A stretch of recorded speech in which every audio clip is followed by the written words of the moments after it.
relates, there have been quite a few questions around this, the kind of the big harmonization effort. So as it relates to the efforts, the pace of global regulatory harmonization, you know, or convergence, right? I mean, I know they're two separate but related things.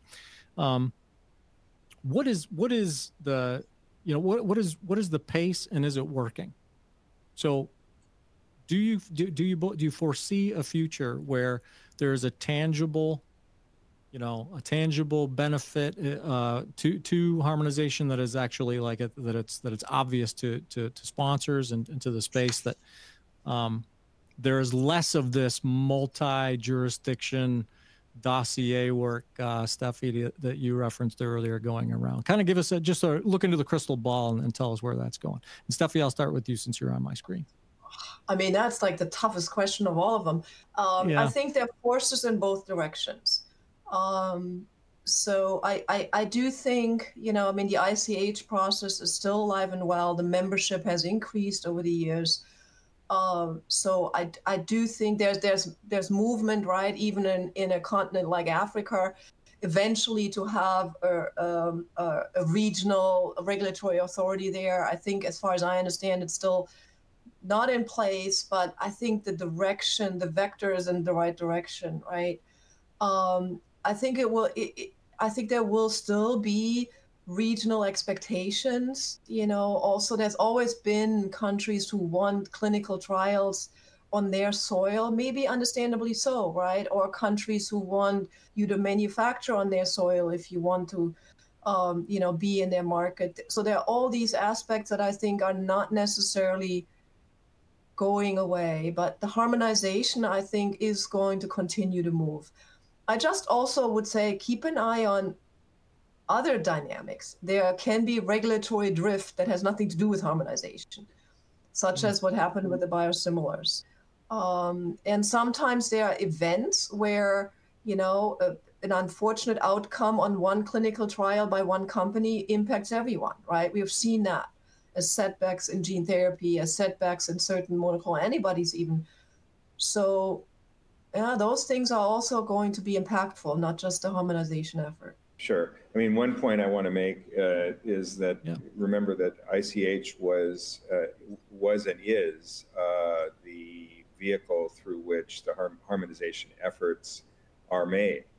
That was originally conceived out of a need for there to be some degree of harmonization between the regulatory processes in different countries. That came out of a request from sponsors who were looking at the regulatory landscape and saying, "Wow, this is crazy.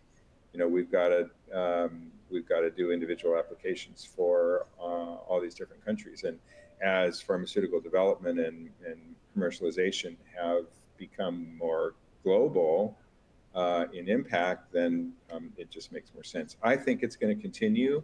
ICH, the spirit and practice of ICH is alive and well. I think there's general understanding that this is a desirable place for us as a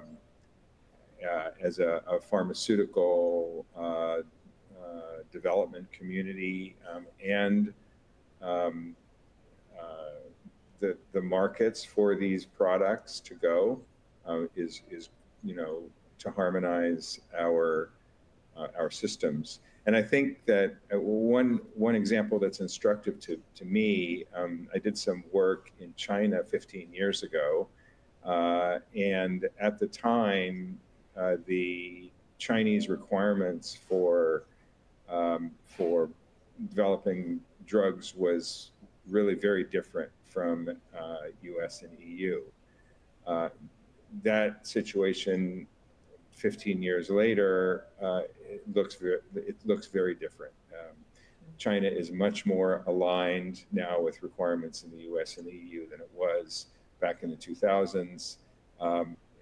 And I think that's an example of what we're going to see going forward, that countries that represent a different set of expectations and a different set of standards as their capabilities and their understanding of regulatory requirements increases and their participation in, in the world pharmaceutical enterprise increases, then we'll follow the path that China has followed.